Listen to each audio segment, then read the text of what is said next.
Let's talk about firmware. You may have noticed that the Sony FX3 got a pretty significant firmware update just yesterday at the time of recording this video. And you probably didn't notice that about a month ago, the A7S III got a firmware update as well. When I saw videos coming out about these updates, and it didn't really even occur to me that they didn't come to the A7S III. I'm not really sure why.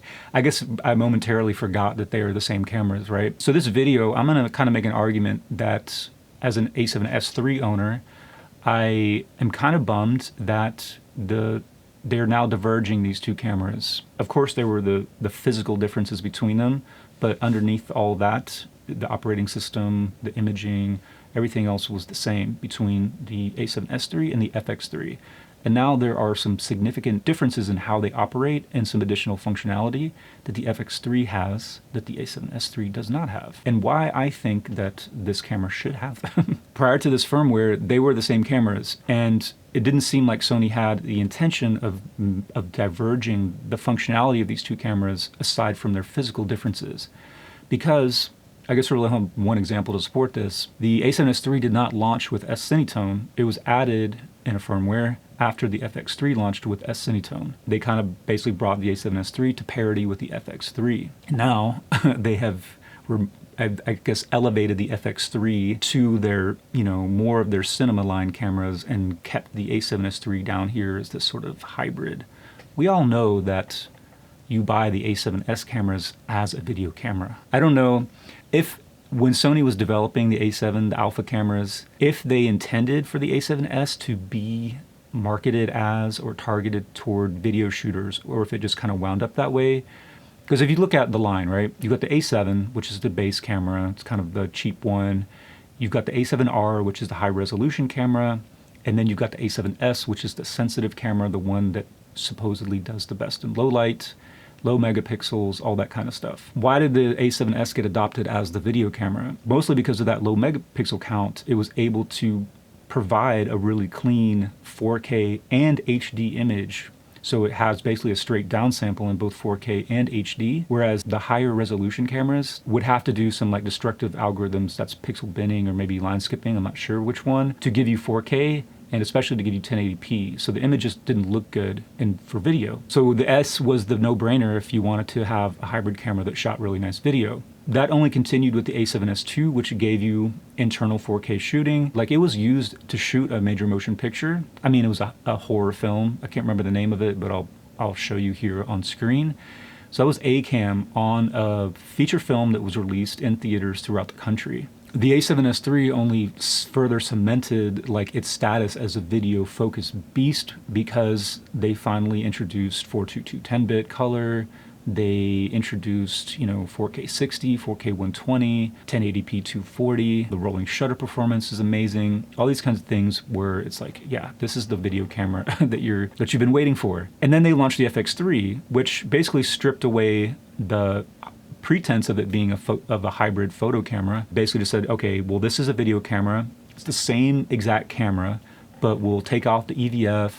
We'll add in some tally lights all over it. We'll change the body so it's got quarter 20 mounts all over it. We'll put a fan in there so it'll never overheat. And then we'll throw in a kind of chintzy top handle with the XLR module stuck to it. But again, they're the same exact camera underneath all that. The menus are the same. The image is the exact same. The sensor, of course, is the same. Autofocus and capabilities are all the same. So when the FX3 launched, they threw S-Cinetone into the A7S III, so they remained the same camera. And that's good because a lot of people who bought the A7S III initially may have preferred the FX3, so maybe they're feeling a little burned. It'd be nice maybe if Sony had said, hey, this is coming along down the pipeline, but they didn't, so throw the A7S III a bone with the S-Cinetone. What about people like me who bought the A7S III as a video camera after the launch of the FX3? So I chose the A7S III as a video camera because I prefer it to the FX3, namely because I like shooting with an EVF. So there's a lot of people who are making that decision. Do I choose the A7S III or the FX3? It depends on what you value as a shooter, but I'd be hard pressed to find anybody who buys these cameras as a photo camera, right? Why would you buy the 12 megapixel camera for photography? Anyway, my point is these are video cameras. They've always kind of been understood to be video cameras. So that's why it's annoying to me that Sony is now going to start diverging them the FX3 is going to be like, not only is it physically different with focused video features, but now it has menu differences and capabilities differences in its operating system to separate it from the A7S III. I'm not super bummed about it because I don't think that the additional features that were added are that. So the custom LUTs would be awesome.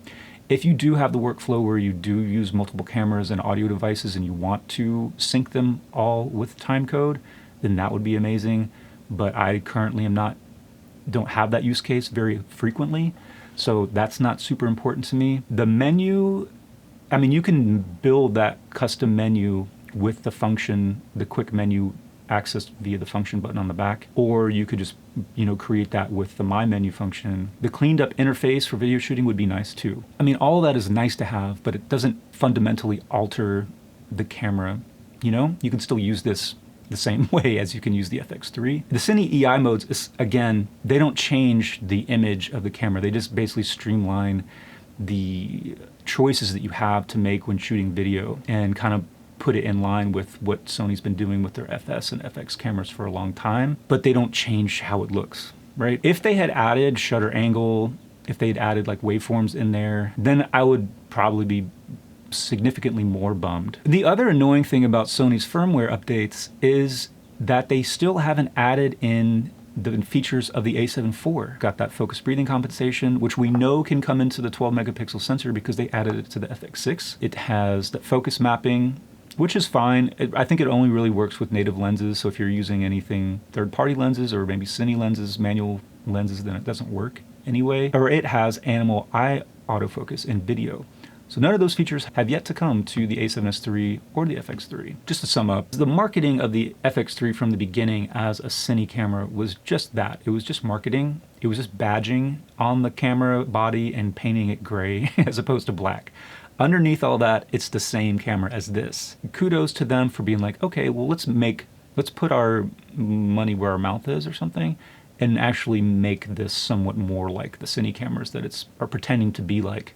But then not put it in the A7S III because everybody knows that this is a video camera too. I auditioned this video for my wife, and she basically told me that, who cares, because they're two different cameras, so why can't they have two different sets of features? Thanks for listening to me rant about these cameras. By the way, I mean, this is still the best camera that you can buy right now, whether it's the FX3 or the A7S III. For video, I mean, they're still amazing. I think the image quality is still exceptional, and when you pair that with the autofocus, which is insane, and then you combine that with the 60 frames per second 4K and 120 frames per second 4K with like the same bit rates and the same quality, these are still the best cameras.